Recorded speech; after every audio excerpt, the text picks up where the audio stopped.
abortion is fully under attack. Members, House Bill 4327 Well, SB 1503 mirrors the Texas heartbeat is bill, similar to the Texas bill that recently which passed. we know has actually been allowed to stay in effect. Oklahoma is very interested in an outright abortion ban. If passed, it will provide an avenue to sue abortion providers in civil court for performing abortions. Everyone should be concerned about what's happening in Oklahoma. How goes Oklahoma goes the rest of the country. The language of this bill was drafted by the former Solicitor General of Texas to closely mirror the Texas bill. I move for adoption and yield to questions.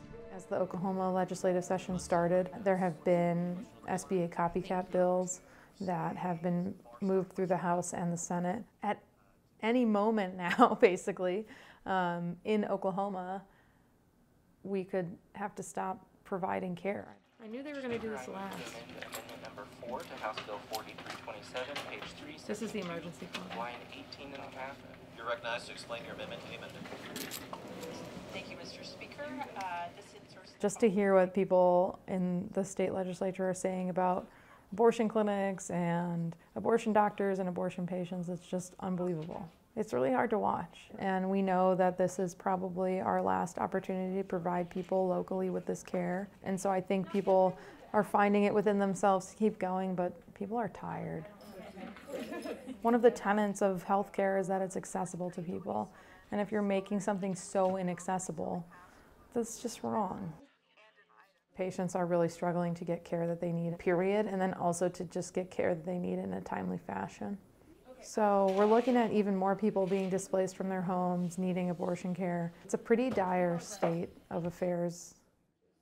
I want to ask you if you would like to know how far along you are, if you want to know if there are more multiple gestations, such as twins, if you'd like to be informed, if you want to see the image or hear fetal heart tones. Okay, absolutely.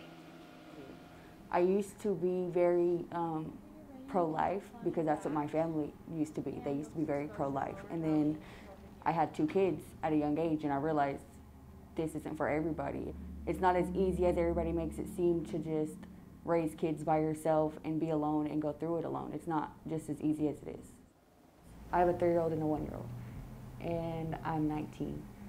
I don't get help from my family, and I cannot go through another pregnancy. It's hard, and I don't want to have to go through it again. Any questions for me before I go over some of this stuff with you and get you out of here? No. You're local, right? Yes. Okay, well that's good. People feel that they have rights to somebody else's body when they don't. And it sucks that other people are going to have to either raise a child that they're not ready for, or go through a hard pregnancy, or go through miscarriage, or go through difficulty labor, or end up having to give a baby away and have that on their conscience for the rest of their life. You good? Got all your stuff? Yeah. Okay, cool. So Cassie, go. If there's situations where the mother can't provide for that child and has no will to try, then there's probably thousands, if not millions, of parents out there or families that would love to take those babies that can't have children. Representative Russ, you are recognized to explain the bill. Thank you, Mr. Speaker. Members, this bill is very straightforward. It adds abortion after the detectable heartbeat into state statute, similar to other crimes that take a life. It does have an exception for the life of the mother. I stand for questions and move adoption. Oklahoma would rather have an outright abortion ban than to just kind of nibble around the edges. If people want the respect of their private bodies and their private lives to be left alone, then I think they have to prove to the people that are fighting for the life of unborn children that they can perform in a responsible way. We're very optimistic, and we're excited to be able to save tens of thousands of brand new babies' lives and help those mothers at the same time. This bill is better than the Texas bill. The Texas bill is known as the heartbeat bill, and this bill is effective from conception. Thank you, Mr. Speaker. I yield my time to you. Thank you for your debate. The question for the House is, shall the bill pass? The clerk will activate the machine. These bills aren't banning abortion, they're simply outsourcing it. People of means are going to find ways to get an abortion. If they have to travel outside of Oklahoma, they'll be able to do that. Poor folks don't have that option. We don't believe that people should, be denied healthcare access simply based on their income level or their zip code. And that's what these abortion bans do. I don't agree that it just displaces abortion. They're going to have to stop and rethink, where would I go to have an abortion?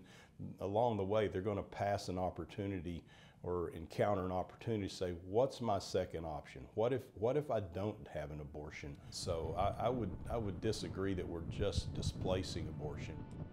Representative Davis votes aye. Representative Walkie votes aye. Oh wow, I Chairman really Wallace did votes that. aye. The thing is that if it was really about women and people who are pregnant and respecting their rights, you would listen to them. And the screaming, deafening thing that people want is to access health care. Bye. Bye.